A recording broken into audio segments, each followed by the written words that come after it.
1권입니다. 여러분 여전히 한행곤 쌤 책이죠. 736쪽입니다.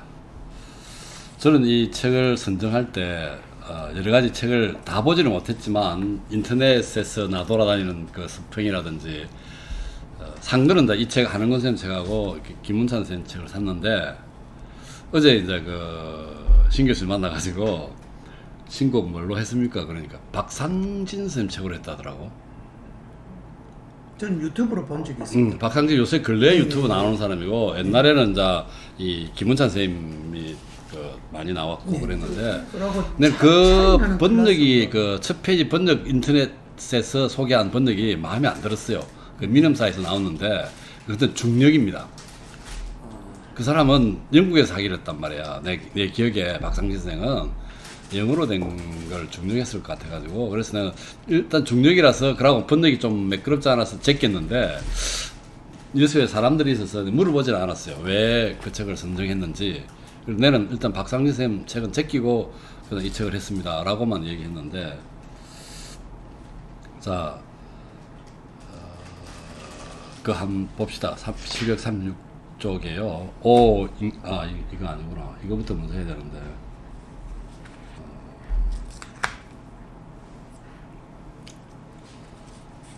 잠깐만요.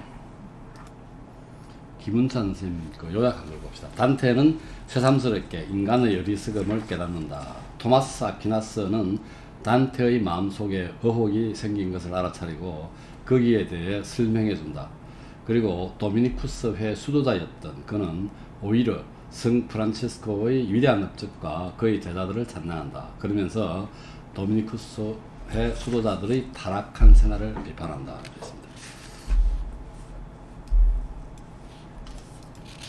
자, 처음 보면 첫 줄에 736페이지 1행에 오 인간들의 무분별한 헛수고여 그대로 하여금 날개를 파닥거려 떨어뜨리게 하는 저 3단 논법들이 얼마나 계란투성인가. 법률을 뒤따르는 자, 객언을 쫓아가는 자, 들으는 사제직을 따라가는 자, 그리고 들으는 폭력이나 궤변으로 다스리는 자, 도둑질하는 자, 또 들으는 나라 일에 들으는 육체적 쾌락 속에 휩쓸렸던 자가 필요에 지치고 또 누구는 안일에 몰두하는 무릎이 되어 있습니다. 나는 이러한 모든 것에서 풀려나 이토록 영광스러운 영접을 받으며 베아트리츠와 함께 하늘에 있었다라고 되어 있는데요. 여기에서 지금 사행에 보면은 3행이죠. 3단 논법들이 얼마나 계란투성인가. 일반적으로 우리가 지금 현세에서 하는 논리적인 그런 얘기들입니다. 이게 이제 계람이라는 얘기고, 하나님은 어떤 세계를 벗어난 속세의 어떤 진리나 이런 것들이 보잘것없다는 그런 표현 같고요. 그 다음에 법률을 뒤따르는 자 보면 법률가와 종교인이 법률을 따릅니다. 그러니까 법률가들은 세속법을 따를 것이고 종교인은 종교법을 따르겠죠. 객언을 쫓아가는 자, 여기는 의사를 주로 상대로 얘기했어요. 그러니까 결국은 법률가, 종교인, 의사, 또 뒤에 보면 뭡니까? 사제직을 따라가는 자. 그렇죠. 이익명성, 이익을 노리는 사제직입니다. 사행에 보면은. 그 다음에 폭력이나 궤변으로 다스리는 자, 이런 사람들 다 알듯이 설명할 필요가 없을 거고요. 그 다음에 도둑질하는 자, 밑에 각주에 다 되어 있죠. 이런.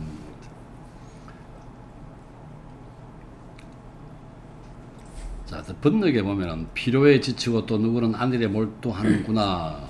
그래놓고 이 참 번역에 보면은 가끔 자연스럽지 못하는. 그냥 피로에 지치고 또 누구는 안일에 몰두하는구나 라고 그냥 구행에 끝내놓고 시병에 그냥 그동안 무릎하니까 그동안 나는 이렇게 하면 되겠죠. 나는 세속을 떠나 이러한 모든 것에서 풀려나 이토록 영광스러운 영접을 받으며 베아트리츠와 함께 하늘 위에 있었다. 이렇게 하면 되겠죠. 그 다음에 영어로 보면 while 하는 단어를 뭐하는 동안이라는 뜻으로 쓰지만 뭐하는 반면이라는 그렇죠. 그러니까 이 때는 아마 하나 그러나 이제 이런 의미로 이 사람은 영어를 번역한 게 아니고 그렇겠죠. 그래서 이걸 김은찬 선생님 보면 상당히 매끄럽게 번역한 부분이 많아요. 이제 이게 한행곤 선생님 책 보면 잘 이해가 안 되는 부분 보면은 김은찬 선생님 보면 쉽게 이해가 돼요. 그리고 처음 단테 이게 신곡을 시작하는 사람은 두 권을 갖다 놓고 읽어야 되지 않을까. 뭘 읽든지 김은자 선생님 책이 조금 매끄러운 것 같아요. 그 다음에 13행에 보면은 그들 각자는 이전에 있었던 멜류관 이렇게 있습니다. 12영혼이 아까 앞에서 나왔죠. 멜류관은 둥그랗게 둘러싼 영혼들을 얘기하고 있습니다. 멜류관 자리로 올마가 마치 촛대 위에 초와 같이 우뚝 서 있었다. 그 다음에 16행에 갑자기 나에게 말했던 그 빛, 이게 토마스 아퀴나스죠.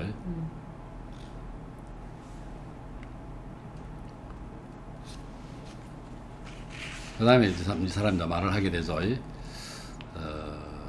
22행에 보면은 그대 느심하고 또 나의 말이 그대가 듣기에 쉽게 아주 틀리고 똑똑한 말로 설명되었으면 하고 바라고 있구려 있습니다. 내 전에 살이 많이 살찌는 곳이죠. 많이 살찌는 곳이라고 말했고, 이게 10곡에 보면은 96행 정도 있습니다. 이런 살이 많이 살찌는 곳. 그 다음에 또 언젠가 똑같은 것이 일어나지 않았지라고 말했는데, 이것도 마찬가지로 10곡에 114행입니다. 솔로몬의 지혜 이야기할 때 나왔던 얘기입니다. 이거는. 아까 많이 살찌는 곳에서 토마스 그대로 갔으면 도미니쿠스가 그때 누구였으면 이게 그 얘기겠죠. 96행을 다시 한번 볼까요? 96행을 보면은 그 길을 잃지 않는 한 통통이 살찔 것이요 이랬습니다. 나는 도미니쿠스가 길을 따라 이끌어 가던 거룩한 양 무리에 속한 어린 양이 있었으니 그 일을 잃지 않는 한 통통이 살찔 것이요 이렇게 얘기했습니다. 그 다음에 계속해서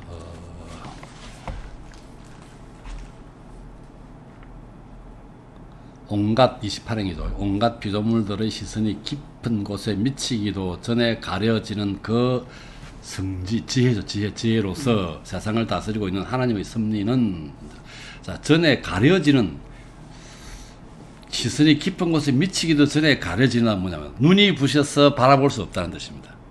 이제 이런 식의 직역을 하면 이렇게 하는 것을 했을 거고요. 아마 김은찬 선생님은 이런 식으로 바꿔서 표현했을 겁니다. 31행에 괌 소리 높게 지르며 축복받은 피를 흘려 마련하셨던 그분의 신부. 이건 예수가 숨을 거두기 직전에 크게 외친 소리랍니다. 이게 마태복음서 27장 50절에 있대요. 이런 게 만약에 역자가 캐톨릭 신자였다면 이런 식으로 이걸 알 텐데, 내가 볼 때 이게 주가 없는 거 보면 한권 쌤은 신자가 아니다라는 거예요. 그분의 신부로 하여금, 이거는 이제 교회죠. 신부는 피를 흘려 마련하셨던 그분의 신부로 하여금 그의 사랑하는 임에게 나아가기로 스스로 확신하게 함은 물론 그에게 충실한 두 왕자를 제 자신의 뜻에 따라 가르쳐 이곳이나 저곳에서 안내자가 되게 했다오. 이게 뭐냐, 성 프란체스코와 성 도미니쿠스입니다.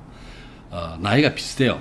성 프란체스코는 약간 차이가 나는데요. 1185년 혹은 81년, 82년이라고 하고, 그다음 1226년까지. 그 다음에 성 도미니쿠스는 1170년입니다. 1221년까지 생물 연대가 걸었는데 비슷해요.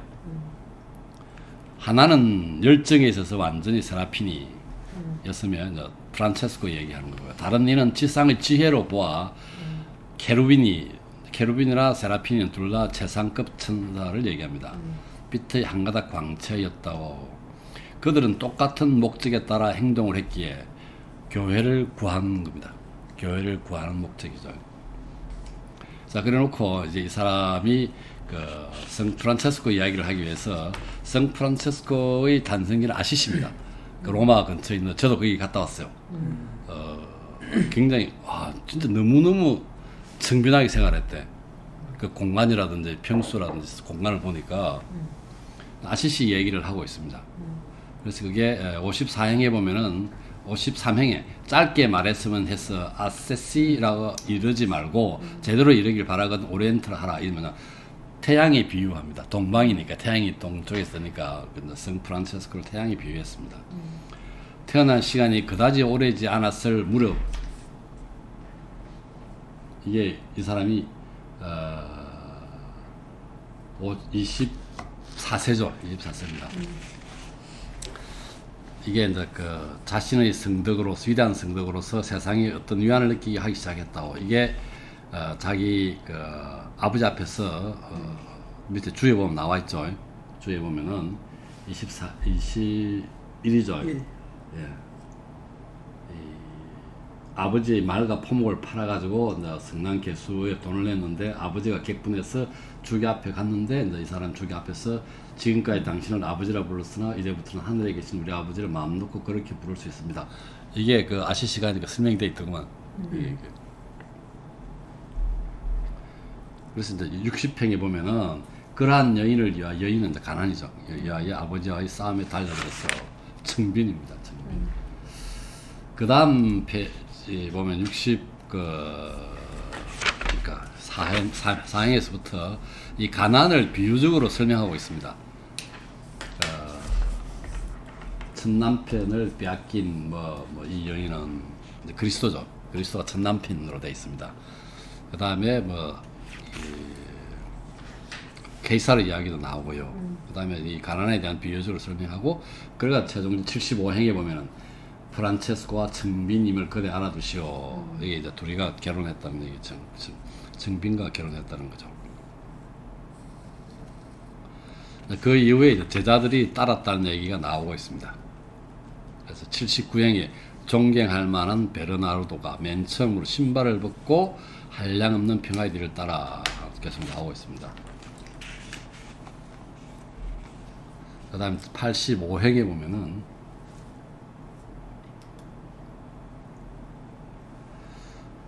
그 뒤 저 아버지와 저 스승님은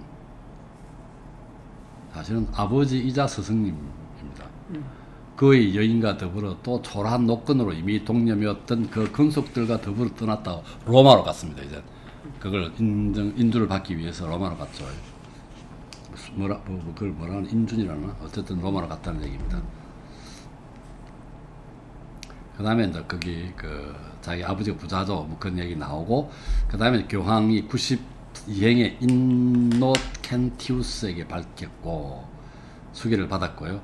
그 다음에 98행에 성령으로부터 호노리우스 교황을 통해서 두 번째 멜리안으로 꾸며졌다고. 그 다음에 순교의 갈증 100행입니다.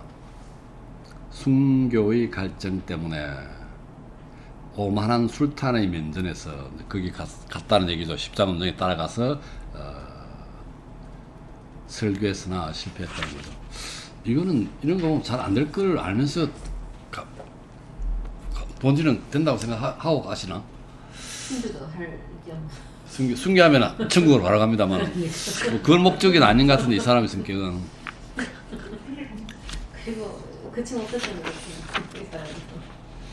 자기가 이미 천빈하게 아무것도 몸에 걸치는 것도 없는 그 상태이기 때문에 뭔가 자기가 갖고 있는 게 있어야 이런 것에 대한 두려움이 있을 텐데 그런 게 없고.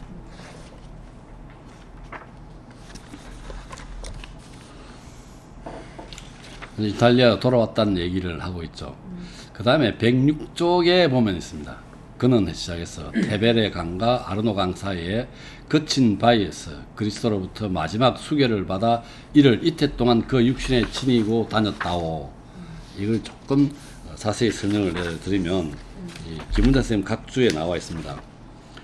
죽기 2년 전인 1224년 그리스도가 세라핀이죠. 세라핀이 천사의 모습으로 프란체스코 앞에 나타났고 두 손과 두 발, 가슴에 그리스도의 5 상처가 나타나 죽을 때까지 간직하였다고 한다.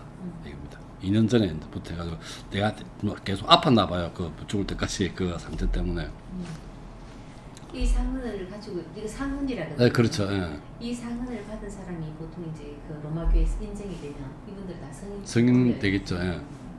그러니까 오상이라 했으니까 그 예수 그리스도를 못 박았던 손 2개, 발 2개, 그다음에 옆구리를 창으로 찔렀는데 근데 그 오상의 부분이 다 아픈 거라. 근데 이제 프란체스코는 아프기도 하고 흔적도 다 남아 있습니다. 그래서 되게 아팠다고 그래. 그 고통을 많이 느꼈대. 죽고 난 다음에 이제 그 시체에도 그 흔적이 다 남아 있었대요. 그 부위에. 그렇게 못 박히지도 않았는데도 그러니까 불구하고 못 박힌 흔적 남아있었다. 같은 게 있는 거죠. 그래서 그게 성인으로 인정하는데 이제 증거가 되는 거죠. 그 허리를 찌를 때 언제 찌른 거야? 그 예수가 못 박힌 이후에 누가 와서 죽은지 안 죽은지 확인하는 보자면서 거죠. 찌르는데 그래서 이제 피하고 물이 흐르게 흘러내리게 하거든요. 자, 그다음 111쪽에 보면은 110평이죠. 110평에 그 자신을 스스로 조그맣게 낮추면서 세웠던 공의 상금이죠. 상금이겠지. 상금으로 그를 기꺼이 위로 끌어올리려 했을 때 상공의 상급으로 상금이겠지. 상급으로 위로 상금이겠죠. 공의 상금. 상을 주는 어떤 뭐 급여나 뭐 상급 이렇게 쓰지 않나요? 업적으로 그냥 이렇게 끌어올렸을 때 그냥 여기는 김은찬 쌤은 상금도 없어요. 그냥 업적으로 끌어올렸다고 돼 있는데 아마 그게 있었을 것 같은 생각이 들어요. 이 한은곤 쌤은 그 비교적 그 문에 충실했던 것 같아요. 번역이. 아니 그 보상으로 나는 상금이라고만 보는 것게 뭐 타당하지 않을까. 상급으로 그렇게 어쨌든 봅시다. 113행에 보면은 그 이행이면 가장 사랑스러운 여인을 그냥 가난이죠. 마치 어려운 유업인양 부탁하며 그녀를 정성껏 사랑하라고 명령했다. 제자들한테 그랬겠죠. 보상, 은보 그렇죠. 상금으로 맞죠. 그러니까 그 다음에 117행에 보면은 제 몸뚱이에 다른 어떤 관을 바라지 않았다고. 이 사람 그냥 맨바닥에 그냥 죽었다고 얘기하죠. 그 옷을 벗은 맨몸으로 맨 땅 위에 벌거벗은 몸으로 죽음을 맞이했다고 얘기하죠. 여기 이제 얘기 끝났습니다. 끝나고 이제 그 프란체스코 얘기 끝나고 그의 훌륭하신 동료가 누구였는지 이제 생각하시라. 도미니코 성인에 대한 얘기죠. 성 베드로의 배를 깊은 바다에서 똑바른 표적을 향해 끌고 갔다오. 또 그이는 우리의 시조였으니 아키나스의 시조죠. 아키나스가 도미니코 수도의 소속이었으니까. 근데 뭐 그분의 명을 쫓아 그분을 따라가는 자 좋은 짐을 싣는 것임을 그대는 알 수 있다고 뭐 그렇게 됐습니다. 그렇게. 그런데 그러나 그의 양 때는 새로운 음식에 세속적 명예나 재물이라는 얘기죠. 새로운 음식에 욕심을 부리게 되어 사방의 숲으로 퍼져나가지 않을 수 없을 지경이 됐다. 제자들이 타락했다는 얘기죠. 이 사람은 토마스 아퀴나스는 성 프란체스코를 칭찬하고 자기 도미니쿠스 수도의 도미니쿠스 제자들은 타락했다는 걸 이야기하고 있습니다. 뒤에 보면 보나벤투라는 거꾸로 이야기를 하죠. 성 도미니쿠스를 찬양하고 그 다음에 성 프란체스코 제자들이 타락했다는 이야기합니다. 거기 보면은 그의 양 127입니까? 그의 양들은 아득하게 멀리 그로부터 떠내기 신세되어 멀어져 갈수록 더욱 텅 빈 저통을 지니고 움막으로 돌아온다고. 텅 빈 저통은 여기 보면 정신적인 양식이라고 되어 있습니다. 신학적 진리 뭐 이렇게 되어 있죠. 움막으로 돌아온다. 그 다음에 비록 해 입을까 두려워 목자에게 달라붙는 자들이 있기는 하지만 이건 하나님한테 해를 입을까 목자한테 달라붙는 사람이 있다는 얘기입니다. 이렇게 소수가 있다는 얘기겠죠. 그들의 수가 적어서 옷을 깁는 흥급 조각 정도라오. 그들의 수가 적어서. 자, 이거를 김은찬 쌤은 이렇게 번역했습니다. 작은 천으로 모두의 수도복을 만들 정도로 사람이 작았다는 얘기죠. 거의 그렇게 표현했고요. 뭐 같은 의미일 것 같은데 김은찬 쌤 표현이 조금 더 이해가 빨라요. 조 정도로 작았다는 얘기 아니에요? 조각. 그들의 수가 적어서 옷을 기울이면 옷을 흥급을 더 떼잖아요. 그 정도뿐이 안 됐다는 거죠. 옷 전체. 그러니까 이제 비유가 한 번 더 그러니까 비유가 그렇게 한 번 더 들어갔다는 얘기거든. 근데 이제 뭐이 김은찬 선생님은 좀 이렇게 또 표현을 좀 해놨어. 자, 그 다음에 135행에 보면 또 내 이른 바가 그대의 마음에 떠오른다면 그대의 소망이 부분적으로 이루어질 것인데 어디로부터 나무가 갈라져 오는지 볼 것이며 길을 잃지 않으면 좋게 살찌는 곳이라고 이르는 바가 수정될 것임을 보다는 무엇을 뜻하든지 그대가 알 것이기 때문이요. 라가 수정될 것임보다는 무엇을 뜻하는지가 나을 것 같고요. 자, 그 다음 자세히 보면은 그대의 소망이 부분적으로 이루어질 것인데 어디로부터 나무가 갈라져 오는지 부서지는지입니다. 부서지는지. 이게 10곡의 94명을 잠깐 보면은 이거 관계된 건지 10평의 94명. 이 화환이 어떤 나무에서 피어나고 있는가 하는 것이요. 이거하고 13회? 예, 10평이 94명. 10회에 93회. 예, 10곡에 이 화환이 어떤 나무에 피어나고 이제 이 둘러싸고 있는 사랑처럼 쳐다보는 이 화환들이 이 제자들이 뭐 잘 되고 있는데 이런 이가 관계되는 건지 잘 모르겠어요. 나무가 갈라져 오는 아니면 일반적으로 나무가 부서지는 것인지 잘 가다가 이제 제자들이 타락해서 뭐 이런 얘기고 그 다음에 길을 잃지 않으면 좋게 살찌는 곳이라고 했던 것은 우리가 앞에서 그런 말이 나왔었죠. 19곡에도 나왔고 10곡에도 나왔습니다. 이르는 바가 무엇을 뜻하는 그대 알 것이기 때문이요. 그래서 나무가 갈라져 오는지 요거는 잘못됐는지 이런 뜻이겠죠. 그렇게 봐도 이 양들이 저기 살을 야인이라는 것은 결국은 성이나 성스러운 도이나 이런 것이 다 없는 걸 표현하는 거잖아요. 그래서 주님의 뜻을 잘 따라가고 유니쿠스를 잘 따라간다면 그 길을 잘 따라가면 양들은 통통하게 살이 찐다는 게 그러니까 그 기독교적 교리나 또는 하느님의 섭리로 가득 차서 풍성한 그렇죠. 그런 의미겠죠. 하나님의 섭리라 신앙이라고 이제 네, 얘기해서 풍성하게 앞에서 네. 이야기했을 때 도미니쿠스가 설명할 때 이제 그렇게 했었던 것 같고. 그대의 저 부분적으로 토마스 아퀴나스가 이루어진다는 게 그것도 지금 이제 두 사람을 이야기해 주려고 했으니까 지금 프란체스코는 지금 이제 그 이야기를 해줬잖아요. 이게 토마스 아퀴나스의 궁금증입니다. 궁금증에 대해서 하나인데 하나는 뭐냐면 궁금증이 두 개잖아요. 단테의 궁금증인데 하나는 솔로몬에 대한 얘기가 남아 있어요. 지금 솔로몬의 이야기가 남아 있고 그거 아니 다 이건 하나겠지.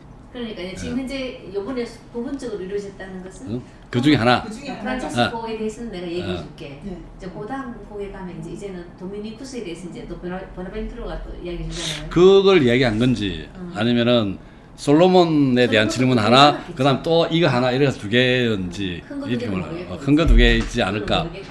그 견독이 세우면 이제 부분적으로 보면 토마스 아퀴나스와 도미니쿠스하고 샌프란체스코 이야기를 하는 것 같은데 솔로몬의 이야기하고 이거 두 가지 질문 의문이 있다고 그랬거든요. 그 얘기 같은 생각이 저는 그렇게 들었어요. 하여튼 그것이 부분적으로 오라는 단어 아니고 이 프란체스코하고 도미니쿠스의 이 사람들이 탁발성이거든요. 그러니까 수도원을 세워가지고 이제 그렇게 거룩하게 뭐 이제 생활하던 그 중세에서 탁발성이라는 것은 굉장히 일종의 이제 뭐 혁신적인 어떤 그러한 그 당시에 혁신적인 그러한 종교의 이제 그 변화거든요. 그래서 이 청빈을 사랑하는 그 프란치스코의 그 행적에 굉장히 많은 시민들과 또는 이제 재산가들도 위로를 받은 거예요.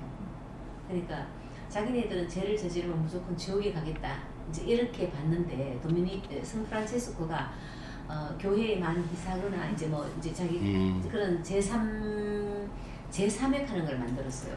수도원 말고 제3회라고 그러고 민간인도 가서 기도해서 이제 회개하고 성직자처럼 일정 기간 동안은 뭐 이제 이렇게 하면 이 사람들 다 연옥에 갈 수 있다.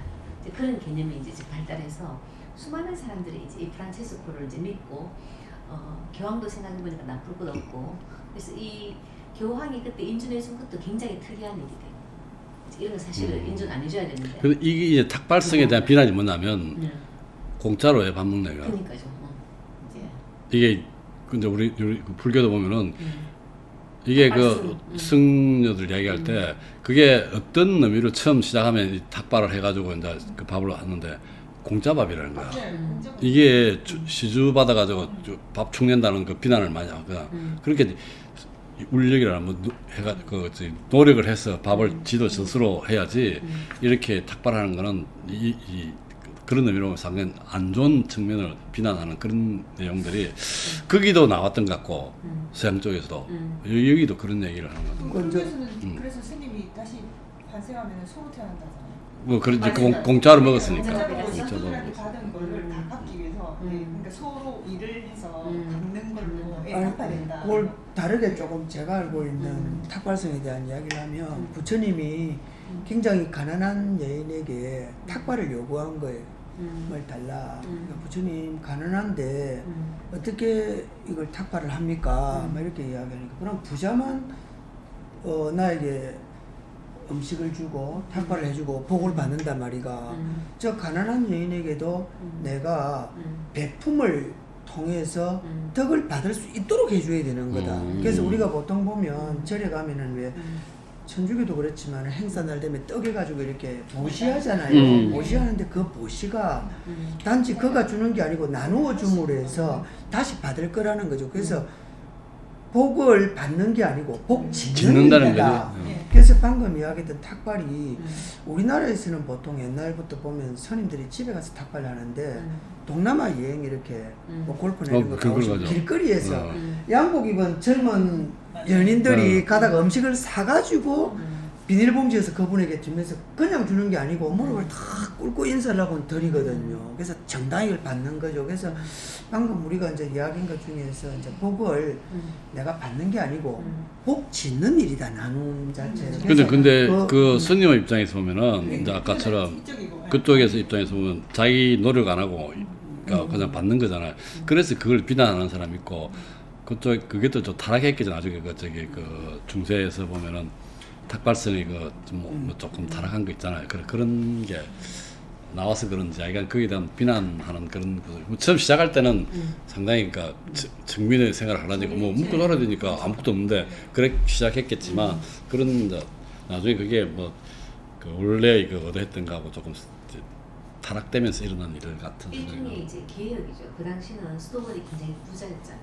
그렇죠. 교원 뭐 이제 산하에 굉장히 부자와 상대하고 부자만을 위하던 그런 수도원에 그 안에서 어떻게 살았는지 모르지만 이제 가난한 자에게로 내려갔고 이 프란치스코와 도미니쿠스 특히 프란치스코회는 어디로 그 세력을 넓혀갔냐면은 뭐 이제 그 베네딕트에는 전부 다 산속으로 세속으로 버려졌다 하고 가버렸고 프란치스코는 이제 도시로 나온 거예요. 도시로 나오면서 이제 이 종교가 이제 좀 이제 변화가 일어나면서 그다음에 이제 르네상스가 일어나고 이제 이런 식으로 이제 지금. 근데 이게 따랐던 그 수녀가 클라라 수녀가 그 샌프란시스코를 따라가지고 거기다 보면 또 클라라를 또 기리는 성당이 있고 그런. 여기 마산에도 그 타피스트. 베네딕토 수녀원이 여기 있거든요. 숲속에 있고 뭐 여러 비슷한 것들이 좀 많은 거. 자기 이제 분들이 다 한국에 다 들어왔잖아요. 일단 우리가 세상을 살아보면 막 그 변화에 방금처럼 막 그 부자가 됐다가 당연히 반대급부가 나타나게 돼 있거든요. 그러니까 방금처럼 가난한 청빈을 또 주제로 해서 또 세력 확정하고 이게 또 어느 순간에 가면 또 부패하고 뭐 이런 리듬을 타지 않겠습니까? 그러니까 지금 여기 역사에서 이걸 저술했던 시리가 1302년부터 이거를 쓰기 시작했잖아요. 그런데 지금 돌아가신 지가 이 토마스 아퀴나스이고 도미니쿠스하고 프란치스코가 돌아가신 지가 거의 단테가 몇십 년 안 됐죠. 시기랑 몇십 년 안 됐죠. 그러니까 30-40년 만에 이렇게 이제 부패했다. 주변의 절들도 그 이제 조계종 같은 경우에도 뭐 엄청나게 지금 이런 경우가 조폭들도 있고 뭐 그렇잖아요. 그 누구야 법정스님 같은 경우에도 아시다시피 삼청동 그 가는 길에 성북동에 길상사를 그 여인이 주었을 때 그 사실은 길상사의 법정스님이 공식적으로 별로 온 적이 없거든요. 그런데도 불구하고 거기 제가 한 2번 가보면은 매주 일요일 되면 카메라가 와서 신도들 기도를 다 찍고 돈이 엄청나게 들어온대요. 그러니까 그 친구들 뒤에 가면은 뭐 벤츠 타고 다니고 또 뭐 속된 말로 그 운동하러 갈 때는 다른 또 록 타고 이러거든요. 그래서 그런가 봐요. 갖다 주니까. 그러니까 그래서 이제 이 자살하는 거라. 부패가 부패가 생기는 거죠. 그래서 뭐 우리 인근에도 보면은 뭐 스님들이 안에서 모니터를 보고 있대요. 보고 있다가 벤츠 정도 들어와야 뭐 3 이상 들어와야 나와서 오세요 이라지. 뭐 우리나라 그랜저 이런 거 들어오면 아는 척도 안 한다는 거. 그 대표적으로 우리 서른 의원 친구가 한번 옛날에 오동동에 그 먼싱이어 하던 그 회장님 돌아가셨는데 마산에 와가지고 야 영국이 죽었는데 내가 그거 한번 가봐야 안 되겠네. 마에사를 갔대요. 갔는데 피가 부실부실 왔는데 그날 뭐 친구 차인데 우리 선배인데 벤츠 200을 타고 가는데 사람이 없더라는 거라. 스님만 이라니까 스님 매출했는데요 이러더니 근데 그 보살 중에 한 명이 문스님이 가자니까 서로 알아갔단 말이야. 아 가야 되겠다고 설 둘러보고 이제 간다고 뭐 이러니까 여인이 탁 보더니 스님 지금 들어오신다고 연락 왔던데 조금만 기다려 차 한잔 하시죠. 진짜 10분 있을게 뒤에서 나오면서 손님 오셨다면서 더 나오더라는 거야. 근데 문제는 양말도 먼싱회를 신었고 등 뒤에 옷을 벗었는데 안에 티셔츠도 먼싱을 입었더라. 그래서 그저 불교 방송국에 옛날에 있던 기자 출신의 건달이거든. 거기 뭐 하면은 마에서 그거는 뭐 서른도도 오고 장을 쳤거든. 오가지고 그러면 개새끼 하면서 욕을 막 했었더라고. 그런 스님도 있고 또 열심히 하는 스님. 맞아요. 하여튼 부패하게 돼 있습니다. 뭐. 그러니까 돈이 모이면 예?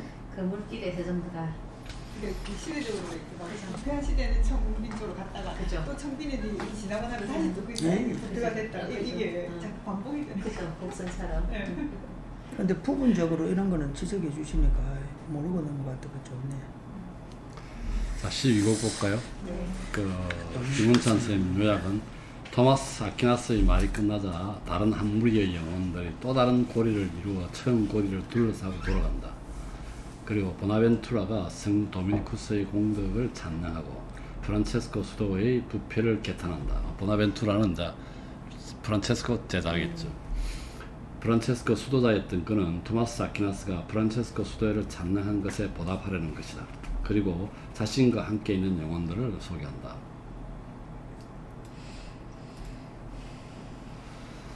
자, 시작 보면은 저 축복받은 불꽃이 마지막 말로서 축복받은 불꽃은 토마스 아퀴나스죠. 그렇게 이야기를 하자마자 성스러운 맷돌이라고 돼 있죠. 참 이 사람 표현이 바퀴죠. 바퀴처럼 돈다고 그랬잖아요. 김은자 선생님 그냥 바퀴라고 했습니다. 멜류관 원 이렇게 이내 곧 회전하기 시작했는데 한 바퀴 빙그러 채 돌기도 전에 또 하나의 멜류관이 둥그랗게 그걸 감싸서 춤은 춤에 가락은 또 가락에 포개졌으니 본래의 광선이 관사강보다 더 세차듯이 노래야말로 저 감미로운 목구멍에서 우리네 뮤즈나 세이렌들을 무색히 하였다. 설명합니다. 쭉쭉 비유를 들었는데 14행인가요? 사랑 때문에 죽어간 떠내기 여인의 목소리처럼 그 에코죠 에코. 여기 김문찬 선생님 각주를 달았습니다. 미소는 나르키소스를 사랑한 에코를 가리킨다. 사랑에 소진된 그녀는 뼈와 목소리만 남았고 뼈는 돌멩이가 되고 목소리는 메아리가 되어 떠돌고 있다고 한다. 이거죠. 자, 이렇게 이제 휘황찬란하게 돌고 도는데 그 보나벤투라가 나서서 이야기를 하겠죠.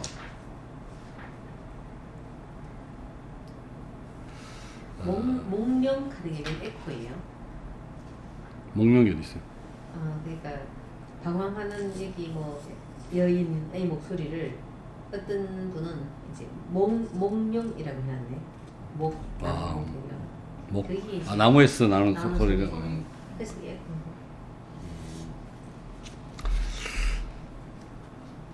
그다음에 이제 그 27행에 보면은 한 순간에 한 마음으로 잠잠해졌는데 누가 막 그중에서 말을 하겠죠. 새로운 뱃빛들 중 어느 하나가 보나벤투라가 가슴에서 소리가 나왔는데 배를 향하고 있는 바늘이 나를 제자리로 향하게 하는 것 같았다. 그가 이제 말을 꺼냈다. 보나벤투라가 말을 꺼냈죠. 나를 아름답게 해주는 사랑이 여기 나의 길잡이에 대해 잘 말씀하셨던 다른 길잡이에 대해서 말하게 날 이끈다오. 토마스 아퀴나스가 성 프란체스코에 대해서 이야기했듯이 자기는 성 도미니쿠스에서 이야기하겠다. 35행에 가치 있는 일인이 싸우기를 같이 하셨듯이 하나의 목적이죠. 교회를 구하기 위해서. 37행에 보면은 36행에 보면 그들의 영광도 같이 누리세요 오를 이루어 다시 무장을 갖추기 위해서 너무나도 비싼 값을 치러야 했던 그리스도의 군대가 느리고 조마조마하고 띄엄띄엄 걸음을 깃발 뒤로 따를 때, 자 봅시다. 너무나도 비싼 값을 치러야 했던 그리스도의 죽음입니다. 너무나도 비싼 값을 치러야 했던 그리스도의 군대라고 하는 것은 이제 가르침을 따르는 사람이 군대겠죠. 그리고 조마조마하고 띄엄띄엄, 이거는 조마조마한다 의심이 좀 많았다는 얘기죠. 그 따르는 무리들이. 그 다음에 소수 띄엄띄엄한 걸음이라는 건 소수라는 얘기입니다. 얼마 안 되는 숫자가 의심을 가지고 있었다는 그런 얘기고, 따를 때 언제나 다스리던 황제께서, 이때 이 황제는 하나님이죠. 의심과 위험 속에 굳던 군대를 가치가 있어서가 아니라 은총으로 돌보았다고. 이 함성은 자꾸 이거 성총이란 말을 썼는데 주로 은총이라는 용어가 많이 쓰이는 용어죠. 이미 언급된 바처럼 그는 제 신부를 두 본보기로서 도와주셨으니 교회를 두 본보기란 성 프란체스코와 성 도미니쿠스입니다.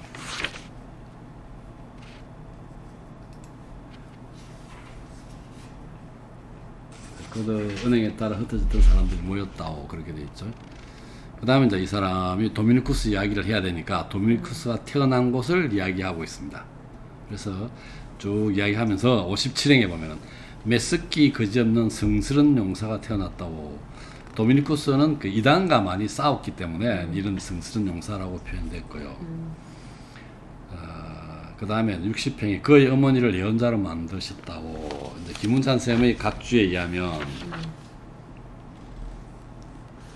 약간 설명이 되어 있는 부분들이 있습니다. 전설에 의하면 도미니쿠스의 어머니는 그를 임신했을 때 횃불을 입에 물고 있는 하얗고 까만색의 개를 낳는 태몽을 꾸었다고 한다. 서로 간에 구원을 주고받았던 곳인 상호 구원의 지참금을 가지고 갔다, 이렇게 표현되어 있네요. 이게 서로 간에 구원을 주고받았던 곳인 거룩한 샘터, 세례의 무리죠. 그래서 그와 믿음 사이에 혼락이 이루어진 이후에 그를 위해 혼락을 승낙하여 주었던 여인, 어머니죠, 어머니.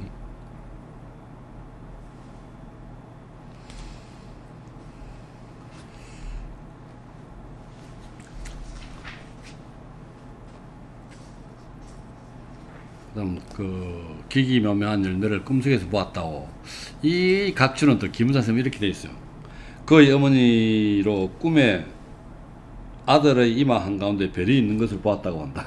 이런 그를 위해 혼락을 승낙하여 주었던 여인, 거기에다가 이런 식의 각주를 달아놨습니다. 어쨌든 꿈 얘기를 하고 있고요. 그 다음에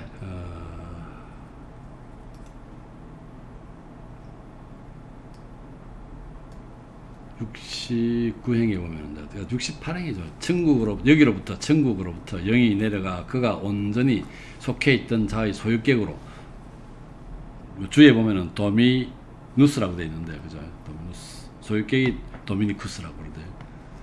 소유객으로 이름을 지었다고. 그리하여 도미누스가 도미니쿠스로 불렸으며, 뭐 그렇습니다. 그 다음에 농부로 비유해서 70행에 그 농부에 대해서 인양 나 그에 대해 말하리요. 심부름꾼 종으로 나타났으니 74행에 그에게 표시된 첫째 사랑이 그리스도께서 주신 첫 번째 근유 속에 있었다고. 각주에 나와 있습니다. 각주에. 가난의 근유죠. 여기 보면은 예수님께서 그에게 이르셨다. 내가 완전한 사람이 되거든 가서 너희 재산을 팔아 가난한 이들에게 주어라. 그러면 내가 하늘에서 보물을 차지하게 될 것이다. 그리고 와서 나를 따르라. 마태복음 19장 21절에 있는 얘기입니다. 방금 얘기는.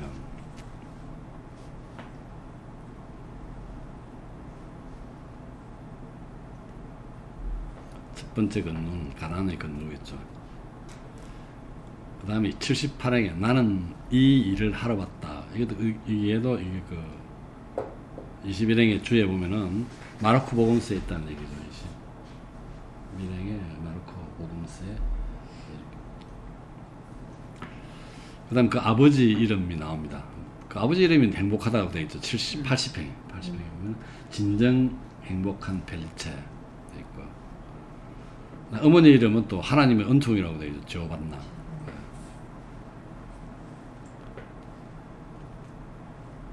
그 다음에 그 이제 82행에 보면은 오스티아 사람과 타데오의 뒤를 따라 오늘날 안간힘을 기울이고 있는 세상을 위해서가 아니라 세속적 제화나 맹해를 추구하는 게 아니라 참된 양식인 만나, 마지막 84행이죠. 만나는 영원한 마음의 양식이랍니다. 만나를 영원한 마음의 양식을 사랑하기 위하여 그런 삽시간에 위대한 스승이 되었으며, 포도주기 교회가 잘못 가꾸면 포도주기가 목자겠죠. 잘못 가꾸면 금방 허옇게 시드는 포도밭 교회도 돌보기 시작했다고 이렇게 있습니다. 90행에 보면은 사람의 죄 때문에 타락해버린 그 자리에서 교황청이 있는 자리죠. 수도의 인가를 위해서 1205년에 로마로 가게 됩니다. 이 사람이 아까 그 성 프란체스코가 갔듯이 그런 6 가운데 2이나 3을 감해달라고 하지 않고, 반을 감해달라나 3분의 1을 2이면 3분의 1인데 그죠? 비어있는 자리를 달라고 하는, 비어있는 어떤 자리에 행운도 요구하지 않았고, 이건 대충 이해가 되죠. 하나님이 가난한 자를 위한 11조도 달라 하지 않은 채, 원래 11조는 빈민구조를 위해서 받았던 돈인가 보죠. 우리 축주에 그렇게 되어 있는 것 같은데, 혼매해지는 세상과 맞붙어 대항하여 씨앗을 위해 싸울 허락을 간청하였으니 그로부터 그대를 에워싼 24 식물이 생겼다고. 지금 24 영혼들을 소개할 그죠. 그 제자들이 소개했다는 건데, 김은천 각주에 의하면 참고로 이단과 많이 싸웠다는 거죠. 도미니쿠스는 1205년부터 1214년까지 알비파를 비롯한 이단들에 맞서 카톨릭의 정통 교리를 지키려고 노력하였다. 이게 보면은 우리 각주 23에 보면요, 저항이 억센 곳이 프로방스 툴루즈 지방입니다. 아마 알비파가 그때 이게 득세했던 것 같아요. 그래서 96행에 보면은 그로부터 그대를 에워싼 24 식물이 생겼다고 됐죠. 그 뒤 그는 교리와 의지 그리고 사도적인 직책과 함께 높은 헬멧에 짜내는 물줄기와 거의 마찬가지로 행동했다고. 그런 이단의 덤불 속을 격렬하게 쳐달렸는데 특히 알비파가 강했다고. 그 다음에 저항이 억센 곳이 아까 툴루즈 지방이라고 그랬죠. 이쪽에.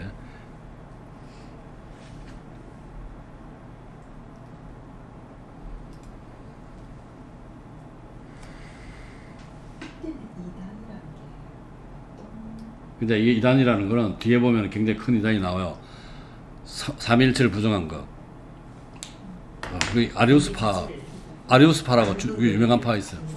그러니까 예수가 인간이라는 거지. 성령이 없다는 거겠죠. 예수를 같이 안 봤다든지 뭐 그런 거. 그거 종류에 하여튼 그 교황청이 주장하는 그 교리 어긋나는 교리를 주장한다. 나 대표적인 게 난 아리우스파 그 생각이 나. 아리우스파. 뒤에도 나와요, 여기 아리우스파. 그 다음에 106에 보면은 만일의 수레의 바퀴, 이게 도미니쿠스 이야기하고, 그 다음에 110행에 보면 다른 한쪽 바퀴도 얼마나 훌륭했던지 프란체스코 바퀴, 2개의 바퀴. 아까 2개의 교회를 구하기 위해서 2개를 준다고 그랬죠. 자, 112행에 보면은 그러나 그 바퀴의 맨 꼭대기 부분을 이루는 둥근 자국이 외롭게 잊혀졌기 때문에 프란체스코의 타락입니다. 이 사람은 지금 도미니쿠스를 칭찬했으니까 자기 그 교파의 타락을 설명해야 되겠죠. 잊혀졌기 때문에 이제 가죽 부대가 있던 곳에 곰팡이가 핀 것이라고. 이거는 그 김은찬 선생님 표현이 더 재밌어요. 버케죠, 버케. 버케라는 것은 술통에 생기는 단단한 찌꺼기래요. 여기에 곰팡이가 피었다는 거죠. 이게 잘못됐다는 얘기겠죠. 김문찬 선생님 책에는 벅해가 있던 곳에 곰팡이가 핀 것이라고 이렇게 설명되어 있습니다. 벅해는 술통에 생기는 단단한 찌꺼기. 그다음에 성 프란체스코의 가족들은 스승의 발자국을 따라 곧바로 발을 옮겼으나 나중엔 앞서가는 발자국이 뒤따르는 발끝을 밟을 만큼 뒤집혀 있었다고. 김문찬 선생님 책에는 이게 좀 다른 표현들이 있습니다. 뒷걸음질하다 혹은 정반대 방향으로 나아간다 뭐 이런 얘기입니다. 서로가 이게 정반대로 가고 뭐 뒷걸음질하다는 얘기도 있습니다. 다음 시백시 발행에 곡간에 들어가지 못할 가라지만 있음을 한탕한 무렵이면 그릇된 경작법의 수학이 어떤지 이내 곧 알게 될 것이라고.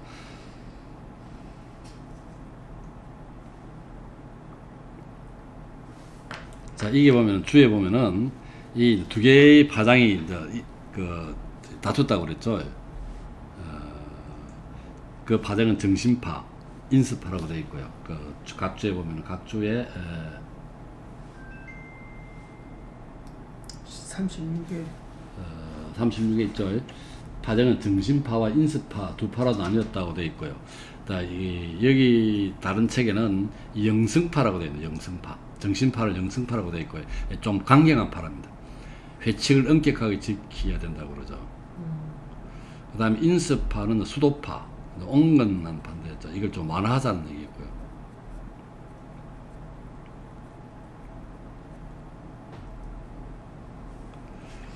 지나친 엄격과 금욕을 완화했다는 두 가지 파로 나눴다는 거죠. 그런데 그 뒤에 보면은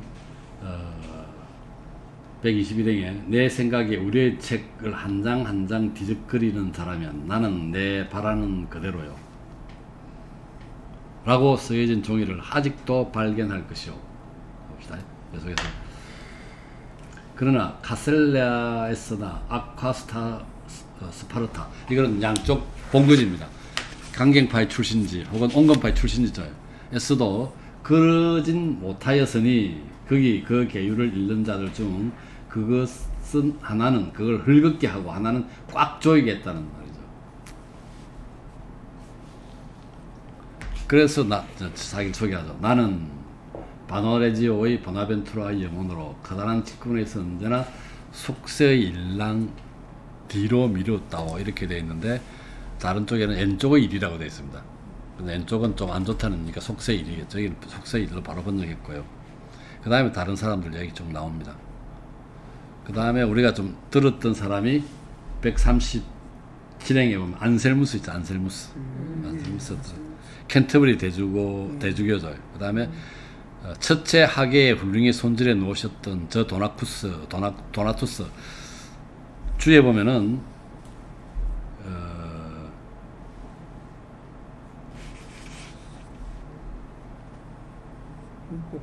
문법인데 이게 뭐냐면은 중세에서 7학문이 있어요.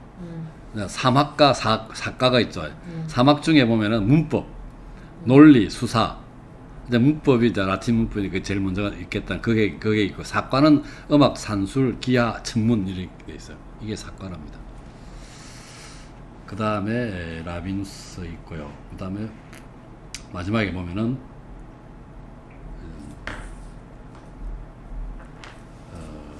142행에 수도자 아키나스의 다듬어진 예의야 그토록 사려 깊은 말씨가 나를 움직여 이와 같은 용사 도미니쿠스지를 불허하게 만들었으며 나와 더불어 이 동료들을 움직인 것이라고 이렇게 했습니다.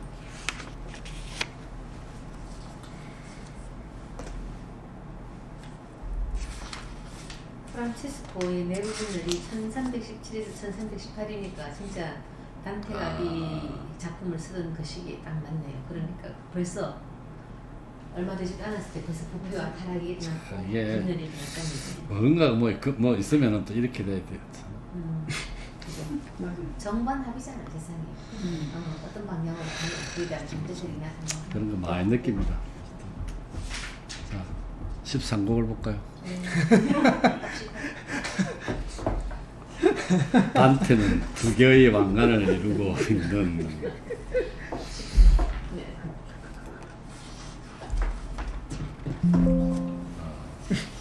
24 영혼들의 움직임을 별들에 비유한다. 토마스 아퀴나스는 계속해서 단테의 두 번째 의문에 대해 설명한다. 아까 설명한 의문, 아까 이게 반쪽 해결된 거거든요. 두 번째 의문입니다. 그는 아담과 예수가 부여받은 인간의 본성과 솔로몬의 현명함에 대해 이야기한다. 그리고 신중하지 못하고 갱수라며 그릇된 인간의 판단을 경계해야 한다고 말한다. 이게 두 번째 그 의문인가 봐요. 아, 이게 아까 우리가 12번 했나? 그림 한번 보세요.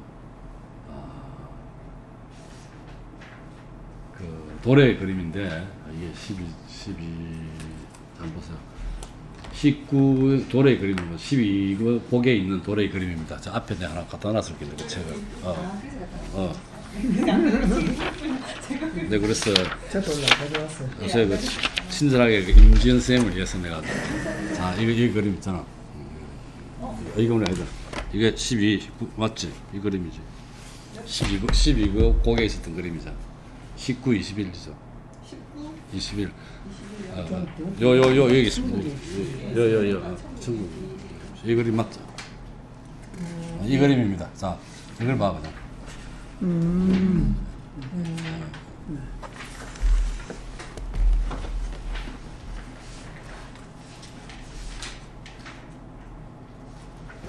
자 13곡 넘어갑시다. 자 첫 줄에 내 이제 보았던 바를 잘 이해하고자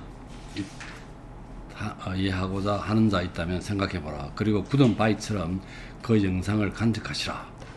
내 말하고 있는 동안에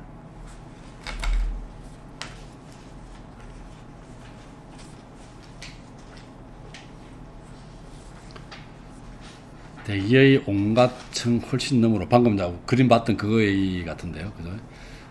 15개의 별들, 15개는 가장 빛나는 별 15개예요. 별들이 제각기 다른 곳에서 엄청난 빛으로 하늘을 비춰주고 있으니 우리의 하늘의 품 안에 밤과 낮을 채워주면서도 스스로 축을 도는데 일그러지지 않는 저 수레를 상상해 보시라. 제가 아까 그 카톡에 뭔가를 보내줬습니다.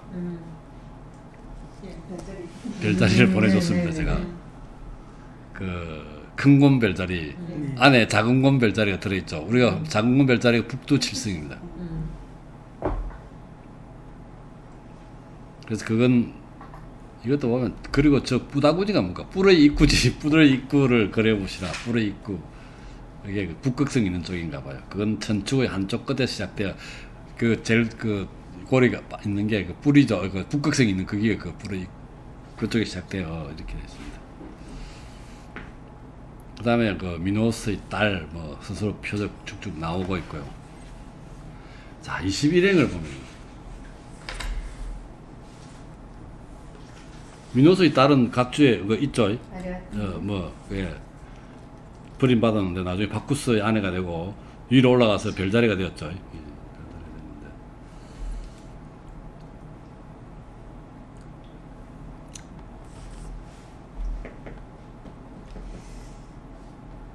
바쿠스의 정부인가? 자, 그림자라고 된 21행에 그림자와 흡사하게 보일 법하리라. 두 가닥 춤과 참된 성자의 아까 뭐 12개의 나눠져 있는 24명의 영혼들이겠죠.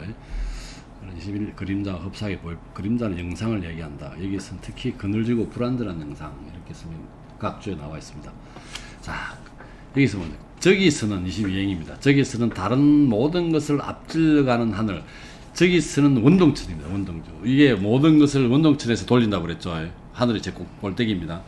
앞질러가는 하늘이 카이카다나 시대의 흐름과 달리 움직이듯이 저기의 풍습은 우리네 것과는 다르다. 이게 좀 있어. 자, 김은찬 선생 부분을 얘기하면 될까요?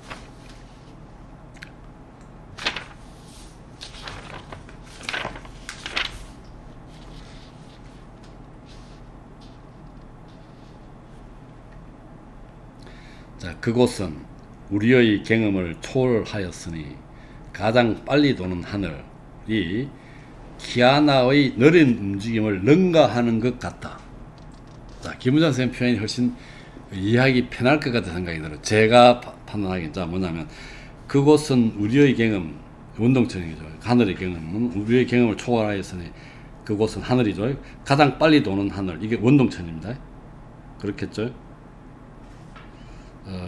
키아나는 가장 느린 또 뭡니까? 강이죠. 빨리 도는 하늘이 키아나의 느린 움직임을 능가한다는 것은 뭡니까? 더 느리다는 거지.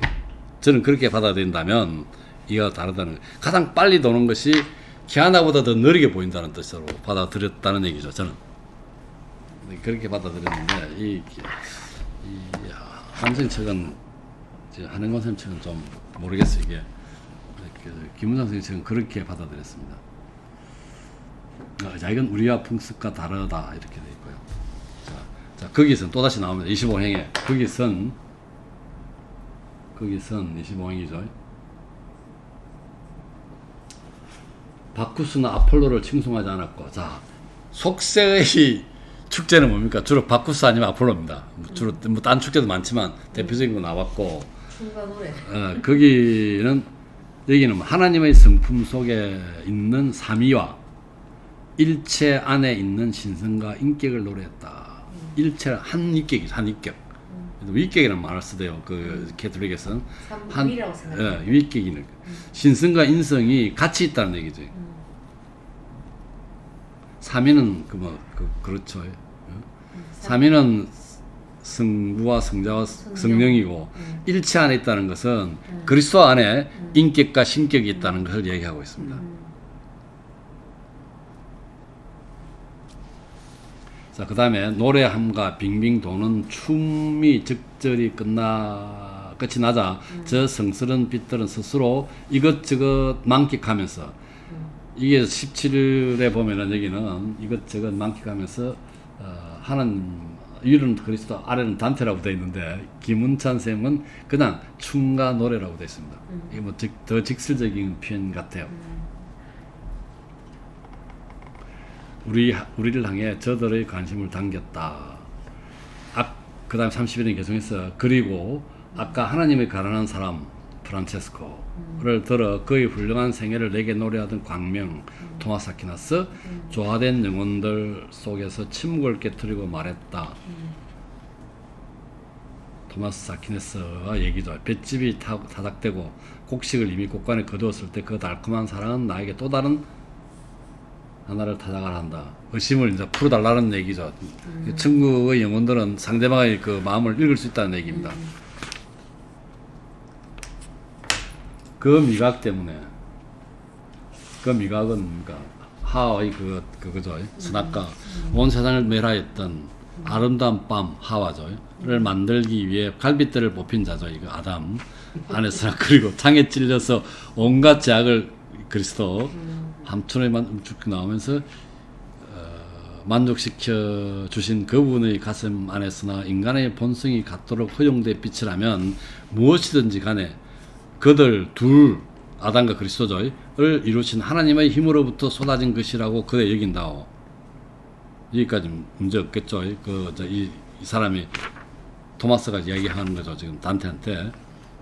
그러므로 다섯째 빛, 이 솔로몬의 빛이었습니다. 가장 지혜로운 자라고 그랬는데 빛에 갇혀 있는 선이 제2의 그것을 갖고 있지 않다고 이러자 저 위에서 한 말에 대해 그래 이상하게 하는구나. 이게 뭐냐면 솔로몬에 속해 있는 선은 가진 사람은 그 이유 없었다고 얘기했나 봐. 솔로몬이 최고라는 얘기입니다.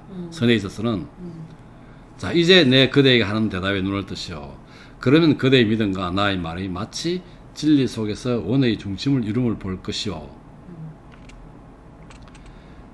죽지 않는 것, 천사, 하늘, 영혼을 얘기하는 거고 죽을 수 있는 것, 이건 뭐 물질적인 것들이죠. 이것은 우리의 주님께서 사랑하시게 나아시는 저 이데아의 찬란함 말고는 있을 수 없으니, 자, 제 빛의 원천으로부터 유래하는 저 살아있는 빛은 그의 한테서나 그들과 더불어 삼위를 이루시는 사랑, 성령으로부터 갈라지지 않는다오. 자, 이게 잠깐 헷갈립니다. 김문찬 선생님을 설명을 보면은 53행 우리의 주님께서 사랑하시게 낳으시는 저 이데아의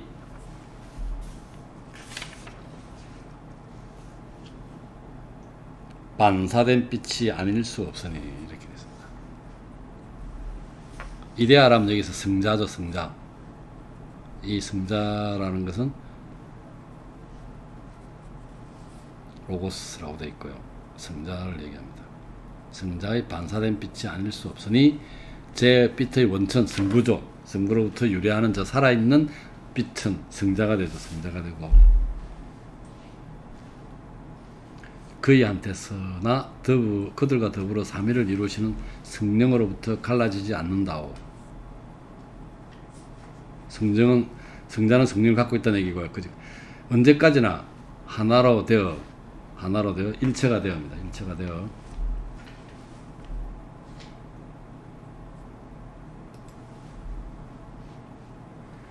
언제까지나 하나로 되어 일체가 되어 나머지는 아홉 실체들 속에 비춰진 국품이 천사들죠. 아홉 실체들 속으로 비춰진 그 빛들이 그의 선 안에 모인다고.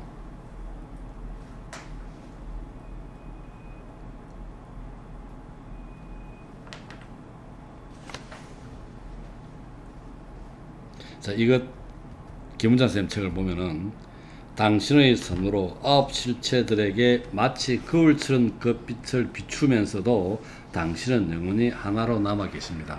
라고 분석했습니다. 두 개를 조금 섞어서 읽으면 이해가 조금 되는 것 같아요.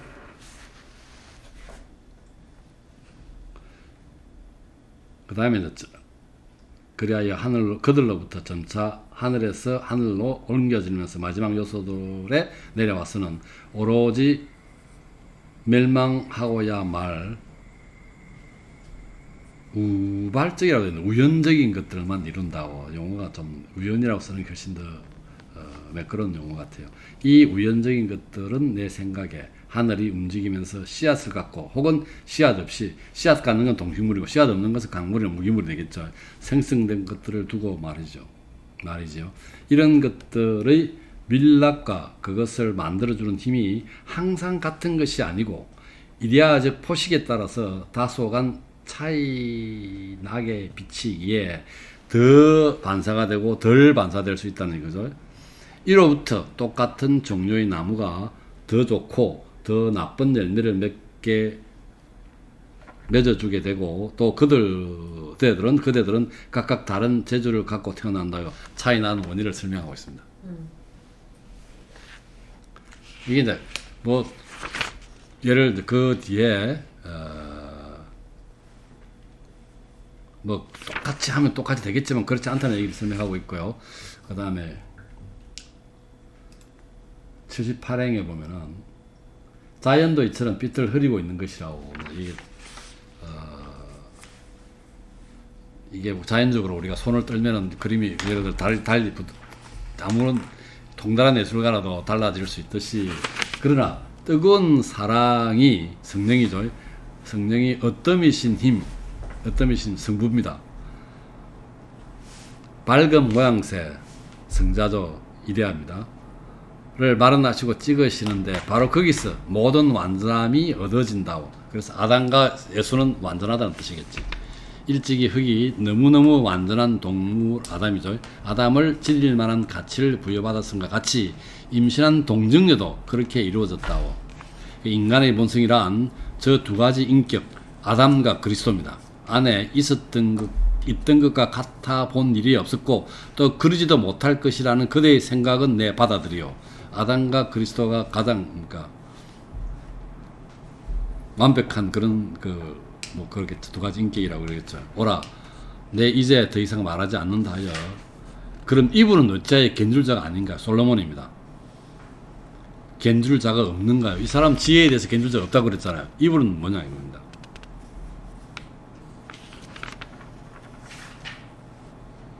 자, 이게 성경에도 나오는 얘기인가 봐요. 이 사람들 질문은 이제 솔로몬이 그럼 뭐냐 이거지. 제일 지혜롭다는데 하여튼 그냥 92행 그가 누구였는지, 그리고 또 그가 청하라고 요청받았을 때 이건 각주에 보면은 그 다윗의 아들인 솔로몬의 이야기가 나옵니다. 그가 임금이었다는 것을 그대가 잘 알아들을 만큼 내 분명하게 말했다. 그 임금이라는 거. 그가 임금으로서 예지보다는 지혜입니다. 지혜를 바란 건 힘 있는 왕이 되고자 함이었어. 임금으로서 지혜를 바랬다는 거죠. 여기 이 높은 곳에 있는 운동자들의 하늘과 천사들이죠. 수를 알기 위해서나 혹은 필연이 우연과 어울려 필요를 이루는 것인지 알고자 함. 이게 뭐 일반적인 뭡니까? 이게 우리가 말하는 그런 것들이죠. 이게 지금 뭐 신학이죠. 이게 철학에 보면 이런 말이 있죠. 이게 뭐 철학 각주에 보면은 논리학적인 문제입니다. 이걸 이야기하는 게 아니라는 거죠. 아리스토텔레스가 늘 추구하는 그런 거잖아요. 이게 지금 보면은 사실 따지고 보면은 필연이 다 우연이 어딨노? 다 따지고 보면 필연이지. 근데 일반적으로 우리가 지금 우연이라고 얘기하는 것은 이런 식의 용어가 또 있습니다. 일반적으로 우리가 우연이라고 얘기하는 그런 섭리에 의해 주도되고 운명에 의해 실행되는 여러 요인들이 예기치 않은 결합이라는 거죠. 아리스토텔레스는. 그래서 보면은 여러 가지 어떤 목적을 위해 행해진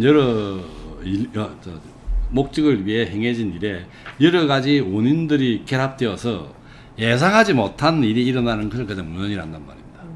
내가 밭에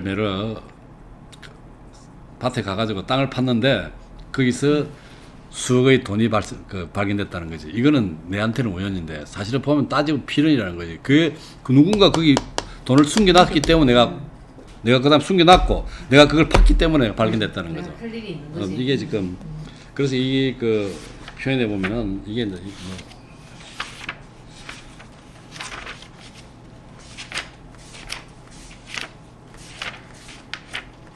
갑자기 또 이게 이제 순수한 필연성, 조건적 필연성이라 말합니다. 해가 동쪽을 뜨는 것은 물이 높은 데 낮은 걸 뜨는 것은 그다음 순수한 필연성이고, 그다음에 내가 밭을 파다가 돈을 발견했다. 이거는 조건적 필연성입니다. 어쨌든 이런 거 아니라는 얘기죠. 그렇지. 순수한 필연성과 조건적 필연성. 조건이 달린 거죠. 뭐 운초 등의 존재가 인정될 것인가, 이것도 각주에 보면은 나와 있습니다. 운초 등의 존재가 인정될 것인지, 백행의 운초 등의 존재가 각주에 보면은 영원한 운동이 가능하냐 불가능하냐 이 말이죠. 아리스토텔레스 영원한 운동이 가능하다고 봤고, 토마스 아퀴나스는 운동과 파동 피운동에 있어서는 영원 회귀는 불가능하다고 봤다는 얘기고, 이게 문제가 아니라 이런 세속적인 논리란 이런 문제가 아니라는 거죠. 그 다음에 직각을 이루지 못한 삼각형이 반을 이룰 수 있는지 알고 하면 아니었다는 거죠.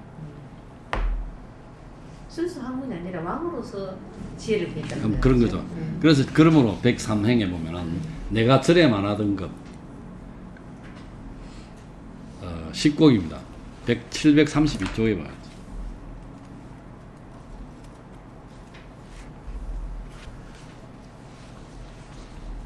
(112행에) 보면은 그 안에 732에 112행 그 안에 깊은 지혜가 담겨진 높은 을이 들어있어 진리가 되면 뭐 이런 얘기가 그를 따를 만한 행자가 두 분 다시 보이지 않을 것이오, 이 말이겠죠.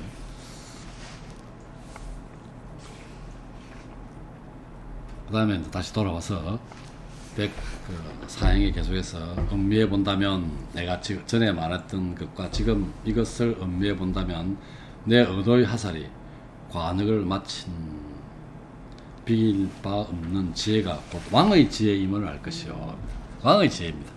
그래서 그리고 그대 만일 맑은 눈을 일어났다, 여러 왕이 나타나지만 그러나 오로지 왕들에 관한 것이었지만 왕들은 많아도 좋은 왕은 드물다는 얘기죠.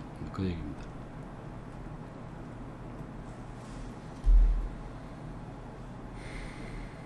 일어난 사람은 왕이 많지만은 김은찬 선생님 책은 그냥 둘째 사람은 일어나지 않았다고 그냥 표현합니다. 이 사람 이후에는 지혜로운 사람은 둘째 사람은 일어나지 않았다, 그런 표현입니다. 어쨌든 그런 얘기고. 110행에 그러면 첫 아버지와 아담이죠. 우리네 환희이신 그리스도이신 그분을 믿는 믿음과 더불어 일치할 수 있을 것이요. 솔로몬에 대한 이야기입니다. 이게 이제 여기서 말하는 완전한 사람은 아담과 그리스도. 아담은 하나님께서 직접 만들으셨으니까 그렇죠. 완벽하고 그리스도는 이제 그리스도는 삼일체로 삼위일체로 인해서 또 성모님께서 가장 완전한 상태에서 잉태돼요. 자, 또 이것이 112행입니다. 112행. 그대의 발에 납덩어리가 되어 신중하게 처시다는 뜻입니다. 115행에 보면은 이는 곧 분별력이 없어지는 것이죠. 이렇게 반대되는 뜻은 분별력이 없어지는 사람은 자, 바보라고 얘기했습니다. 그 뒤에 120행에 그래서 후에 감정이 지성을 묶어버리기 때문이요.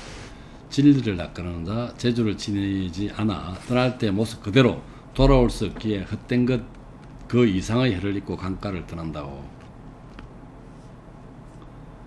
김한선 선생은 굉장히 쉽게 설명했습니다. 이렇게 하는 것은 헛되이 해변을 떠나는 것보다 더 나쁘다. 지성이 감정이 지성을 묶어버리기 때문에 그래서 이 구절에서 저는 굉장히 좀 크게 왔는데 진짜 성급한 판단을 하면 안 된다. 검증 부정도 빨리 표명하는 것도 아니고. 그렇죠. 그렇죠. 그런 생각이 많이 들더라고요. 그 다음에 이제 그 뒤에 세상에 알려진 증거들 가운데 124쪽 4행에 쭉 나옵니다. 그리고 132행에 보면은 안이하게 판단하지는 말 일이라고 되어 있습니다. 그럼 또 얘가 또 나왔죠.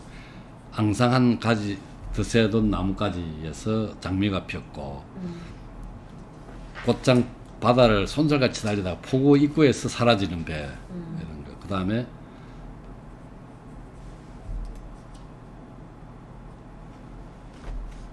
하나를 훔치고 또 하나의는 봉헌드림을 베르타 여인과 마르티노 어르신께서 보았다 했습니다. 100만 사람입니다. 하나님이 말씀하는 그들이 있다고 여기지 마시오.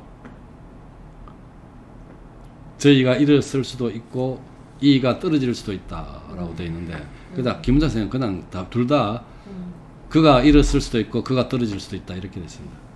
쉽게 이야기하면 갱솔하게 판단하지 말라는 얘기겠죠. 이게 훔치고 봉헌드림을 봤다 해서 그 자체로